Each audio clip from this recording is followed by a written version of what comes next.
The National Association of Realtors just lost a major lawsuit that could cost them as much as $5 billion, with a B, 5 billion, to all the brokers in the country.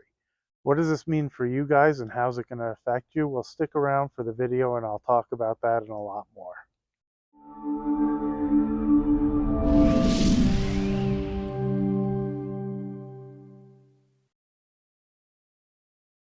So this lawsuit is pretty wild. It kind of goes into the seller agreement with the brokers and how it works and how they're being what they call forced into paying for the buyer's agent. So before I forget, before I even get into it, do me a favor, hit the subscribe button, smash that like button, make some comments. Tell me what you guys think about all this because I find it super fascinating and I'm interested to see how it all plays out. On top of that, I'm going to put a couple links in the description on how to open an account at Sofi. I use the account myself. I also use E-Trade, so there's full disclosure. But if you guys sign up and put in more than $10, you'll get a free $25 bonus in the account. It also gives you some other options that give additional monies if you do direct deposit or things like that. It's for opening a checking and a savings or possibly a stock account as well. It's really cool. I also opened an account with my son. If you guys use the link, it gives us a small gift as well. He's 13 years old, so he gets super excited about it. I like to teach him about investing and things, so it's really nice. It gives me a way to do that. So I appreciate the support, and I think it's super kind of you guys who do that. So, anyway, stick around. We're going to talk about this NAR lawsuit. So the lawsuit alleges that sellers were cheated out of tons of money because they're forced to pay for the buyer's broker when they sign the agreement, the listing agreement with their agent. Um, I understand the lawsuit, I understand the complaint, but I think there's a lack of understanding of where the financing to pay for that really comes from. It comes from the price of the home, and it's built into that. If you take that off, it's not like the sellers are, in my opinion, like really, this is just my thoughts. It's not like the sellers are just going to make more money. And the real question is then who's going to end up paying for the buyer? Because a lot of buyers are strapped to begin with. So the thought of they're going to have cash out of pocket to pay for a realtor, or they're going to add it to closing costs, or they're going to have to fund it in some way, if it actually makes it harder for the buyers, I think what ends up happening is the sellers get less money. Where they think they're going to end up saving is hurting the amount of people that can look at their home because it'll no longer be built into the sales price. I think the real issue is the people who create these laws and are the ones overseeing it. They probably own homes and think, yeah, I shouldn't have had to pay that money. But they don't really think it through as to the repercussions and how it would really impact the industry and impact their ability to sell the home. There's also the negotiating side of it because, to be perfectly honest, I'm pretty familiar with the contract. I do mortgages and I've gotten really good at this. I've done a lot of deals. If a buyer came to me directly or with a realtor who wasn't super strong and super comfortable with how things typically are, there are a lot of costs on that contract that could be pushed to the buyer's side without them really knowing it, increasing their closing costs, increasing their costs to buy the home, and netting me more just because I'm more familiar with the contract. There's a real value having professionals help, not just in the negotiating side. I mean, there's lots of studies about when people do for sale by owner versus using a realtor, the money they actually get. I was that client, which is why I understand it. I used to sit there and think, boy, if I had that extra 5 or 6%, I could negotiate with a buyer and I could do better for both of us and do better, like everybody wins. The reality is that's not what ends up happening. I don't know why, but both sides feel that way. So when the buyer comes in, they try to get too much. And when the seller thinks that they're saving that money, they want to save it for their pocket. And everybody's greed ends up hurting the ability to sell the property. And there's a lot more difficulty. 2.5% is a really reasonable amount to pay somebody for help. And when you think about the work that buyer's agents do, they show up, they meet you at homes, they bring you around, and they really do help through the whole process. They help keep your deals together so that nobody gets upset about, in Nevada, a broken roof tile that every single house has because we're desert, and that happens after a year or two. But when you get the inspection report, it's got a bunch of things like that that freak people out. And they get really upset about things and they cause fights that just wouldn't be the case. I don't know how it's going to play out. It's really not going to affect anybody for a long time because I'm quite confident it's going to be contested. It's going to go back to court. It's going to go back and forth for the next 2, 3, 4, 5 years. Like, who knows how long. But in the end, what'll end up happening if they pass it the way it goes through, you're going to give the top agents who are already doing a majority of the business more of the business because it'll be about the relationship with the sellers and people might contact them directly and avoid allowing people to get in the industry and grow and do well as well. Generally, what I've seen in realtors is the way that they start a business is they work by helping buyers. That's how new people get out there. They make the phone calls, they find people looking for homes, they help them to find them, and they build their book like that. In time, those buyers eventually become sellers, and the people who do the most business stop focusing on helping the buyers and just do listings because it's easier. They can get you to sign the listing agreement, they can put up some pictures, and with the new technology, it's not like they have to meet people at the house to show it to them. They can just let people let themselves in with the lockbox and their agent.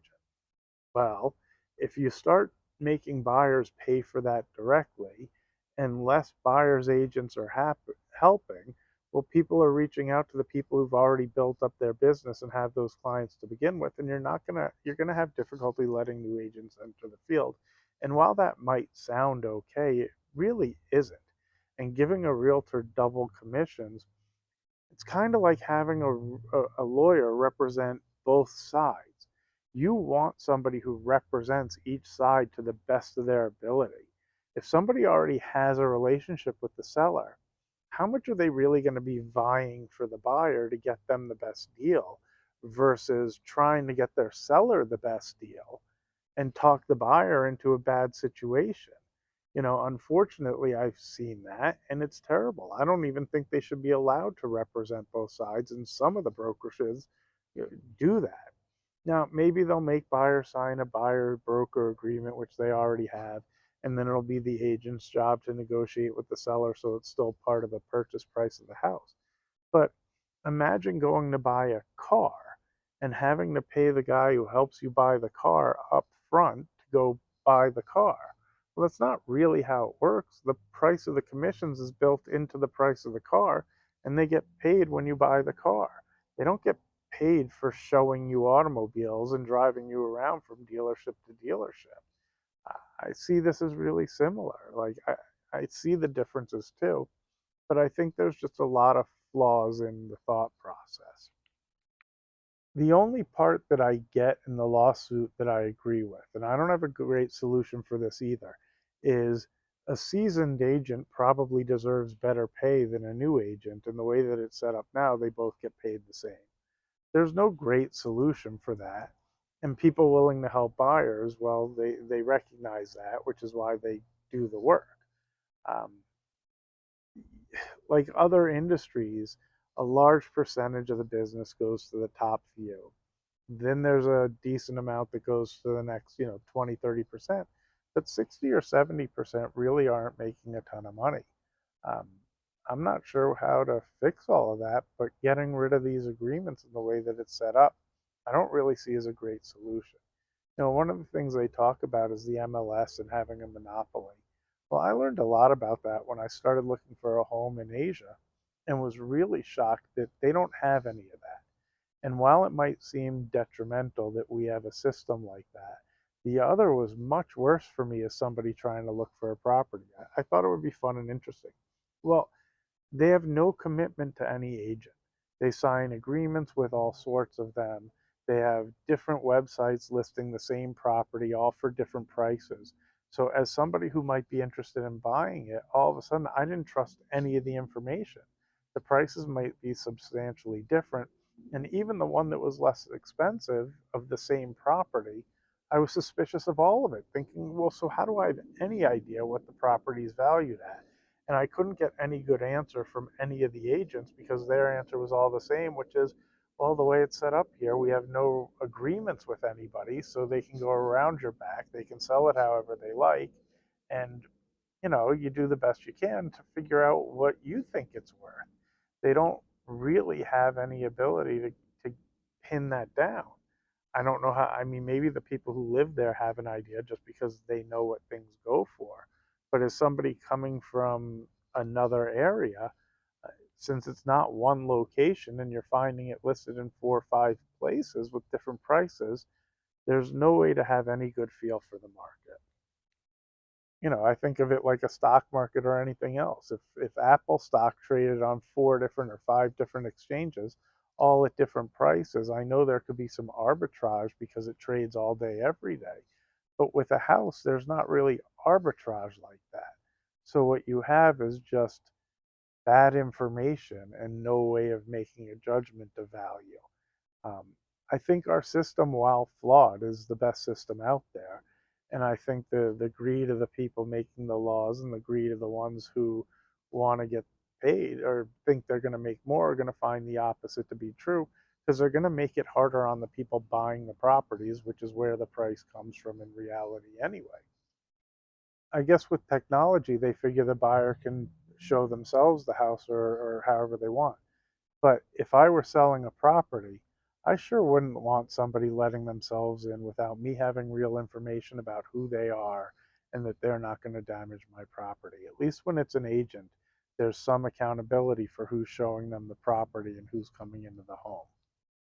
The other problem I have with the lawsuit, and this is a problem I have in general with a lot of this, they're going after these companies for the money that was lost by the people who sold the homes. Well, I've sold a couple of homes in the past few years.